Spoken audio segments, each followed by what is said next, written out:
Hey, hi everyone, how are you? In this video, we are going to solve the Leetcode problem, count good numbers. In this problem, we are given an input which is n is an integer, and this n is denoting the length of numbers, okay? Now, what is the length of numbers you want to calculate? See, you want to count how many good integers you have of length n, okay? That's the only thing you need to do. Now, what are good numbers? That's a good question, right? Any number or any integer can be called as good if at the even indexes, the numbers are even, that is 0, 2, 4, 6, 8, and at the odd indexes, the numbers are single digit prime number 2, 3, 5, 7. So what I mean by this is, if the input value n is equal to 4, in that case the output is 400. If it is 1, in that case the output is 5. Now how is this output coming? It's basically the count of how many good numbers you have of given length n. For example, if the n is 4, the output is 400, right? Now how can you calculate it? See, you have 4 spaces to fill, right? You have to create numbers of length 4. This is index 0, this is 1, this is 2, and this is 3. So you have total 4 indexes, 0, 1, 2, 3, right? At even indexes, that is index 0 and index 2, you can have 5 different values, 0, 2, 4, 6, 8, right? And at odd indexes, that is index 1 and index 3, you can have 4 different values, 2, 3, and 5, 7. So what it says that if you have 4 places, at the even index you have 5 options, at the odd index you have 4 options. 5 into 4 into 5 into 4, that's basically equal to 400, and that's the output when the n is 4, right? Now the thing is, you don't need to worry about the first number being starting from 0, because in even indexes we can put it as 0, right? So it is saying leading zeros are allowed, so you don't need to worry if the number is starting from 0. Now the thing is, what if the input n is 5? So now you have around 5 places to fill, right? 1, 2, 3, and 4, and 5, right? Index 0, 2, and 4, these are even indexes. So right now on these even indexes you have 5 options, right? So 5 and 5 and 5, right? So 5 will be multiplied 3 times, right? I'll show you how. Okay, next is odd indexes. These are your odd indexes. At your odd indexes you have 4 options, right? So basically 5 into 4 into 5 into 4 into 5. So 5 is multiplied 3 times, 4 is multiplied 2 times. So that is going to be equal to 125 multiplied by 16. This is 5 to the power 3 and this is 4 to the power 2. And that's basically almost equal to 2000. That's actually equal to 2000, okay? Now the thing is, you don't need to actually go index by index and try to fill the values. You just need to find out how many good integers do you have. And the simple thing is, you know that yet at even indexes, these are the values. So basically you have 5 options. At odd indexes, these are the values, 4 indexes, right? You have 4 different options. If you have e even indexes, o odd indexes, then you can say 5 is to power e multiplied by 4 is to power o. That is your answer, right? As simple as that. The reason is 5 even options, 0, 2, 4, 6, 8. E places to fill, that is you have e even indexes, and o places to fill, that is you have o odd indexes, and for odd indexes you have 4 options. 4 is here. So this is going to be your formula. 5 is to power e multiplied by 4 is to power o. This is o, not 0, okay? That's the o. Now the thing is, this value can be really large. So in the question they have mentioned that you can take the mod of it. Mod with 10 is to power 9 plus 7. Now how can you find out what is the value of e and what is the value of o? Well, it is going to be really simple, okay? I will tell you with 2 different examples. First of all, let me tell you what is the formula. The formula is actually n plus 1 divided by 2. This is even, that is number of even indexes you will have, and the number of odd indexes, that is going to be n divided by 2. I will tell you how. Let's say the value is 4, okay? If n is 4, then you have 4 indexes, right? 0, 1, 2, 3. And how many odd do you have? You have 1 and 2, right? Odd indexes you have 2, even indexes you have 2, right?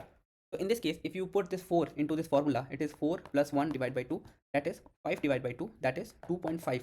2.5 you can consider 2, okay? And n by 2 you can say 4 divided by 2, that is equal to 2. So using this formula, you are able to get your value. Let us again verify this using an odd value when your n is odd. In this case, you have 5 values or 5 places to fill. Index 0, 1, 2, 3, 4. Now you will notice that in this case, you have 3 even indexes, 1, 2, and 3. And if you put this 5 into this formula, 5, 1 plus divided by 2, this is equal to 3, right? And you have 2 odd indexes. So if you put this 5 in this formula, that is 5 divided by 2, it will be 2.5. You can take the 2 out of it, right? So this is the proof that this is a valid formula, okay? Now let's say you have calculated the value of e and value of o. You can put it in this formula and take the mod with it of 10 to power 9 plus 7, and you get your answer. That's the output you need to give. But there is a big problem with this. If you try to calculate this value, the given value of n is too large, okay? It's around 10 is to power 15, right? If you start calculating this, it's actually going to give you time limit exceeded error, because the value of e and value of o is going to be too large, okay? So what we can do is, we can do a very smart operation here. We can do this power very smartly. I will tell you how. There is another way to take the power. Now let's say the value of n is 17, okay? In this case, you will have 9 powers of even, or 9 even indexes, and you will have 8 odd indexes, okay? So you have to calculate the power of 5 is to 9 and power of 4 is to 8, okay? It means 5 to the power 9 multiplied by 4 to the power 8 and take the mod of it, okay? you have to take the mod of it with this value, that is 10 is to power 9 plus 7. Now if you just start doing the power normally, it is 5 into 5 into 5 9 times, and 4 into 4 into 4 8 times. That's one of the way to do it.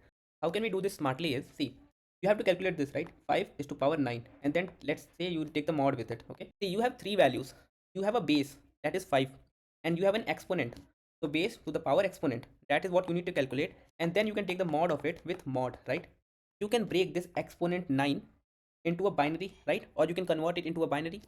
So 9 is 1 0 0 1. Okay, instead of performing the operation 9 times, like that is 5 into 5 into 5, something like this, what we are going to do, we are going to store the different powers of 5.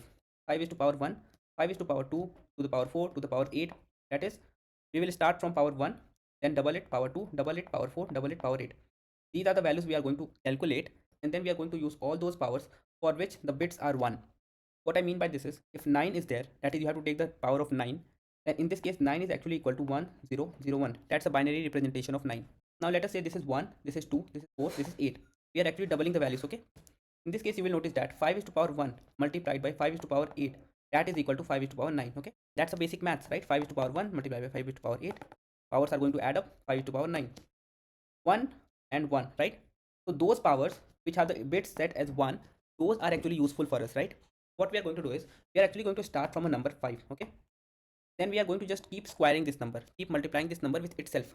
So 5 will change to 25, 25 is going to change to 625, and 625 is going to be changed to 25 square. That's actually 5 to power 8.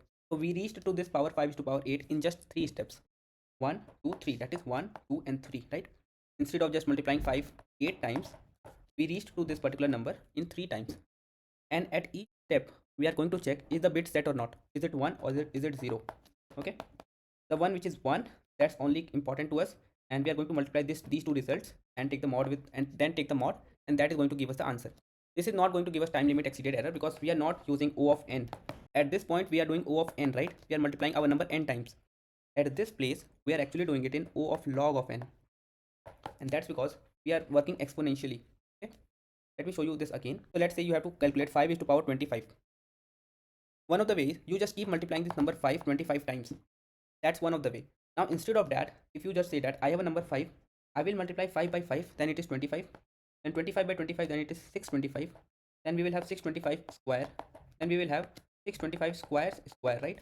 So basically we keep multiplying our number with itself, and we just keep storing it, and all those bits which are set, we are going to count it.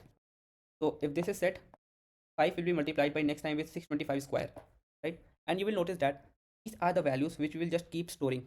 We are not recalculating it, and every time we see that the bit is set, we just need to store it in a separate variable, which is the result. Well, it might sound a bit complex to understand, but let me do one thing. Let me take you back to the code editor, and let me try to explain you how this will work. So this is the complete solution for this problem, and what we are doing is, we are just storing the value of mod, then calculating how many even index we have and how many odd index we have.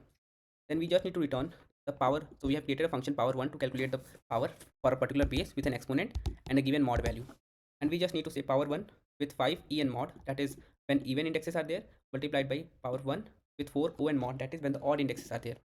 Taking the multiplication of it and again taking the mod, that is going to be the complete solution for this problem. Now what we are doing is, in this particular function we have a base, for example 5, we have an exponent, right? For example 9, and we have a mod, right? This is our mod. We start with a result that is going to be equal to 1 initially, and then what is our base? Our base is 5. If the base would have been too large, we are initially taking a mod with it, right? Now while exponent, it means that while we have a value which is more than 0 for exponent, in this case what we are going to do is, we are going to check a condition that if the least significant bit in my current exponent value is 1 or not. If it is 1, we need to have this in my result. So what is my result? My result is now being multiplied by the base, and then taking the mod with it. And in every loop, we are just taking the square of our base square, right? And then taking the mod as well, to make sure that it doesn't exceed our mod value. And every time we are just right shifting in our exponent. So for example, if the value is 1001, you will just keep shifting right, and after 4 turns you will have the exponent value as 0.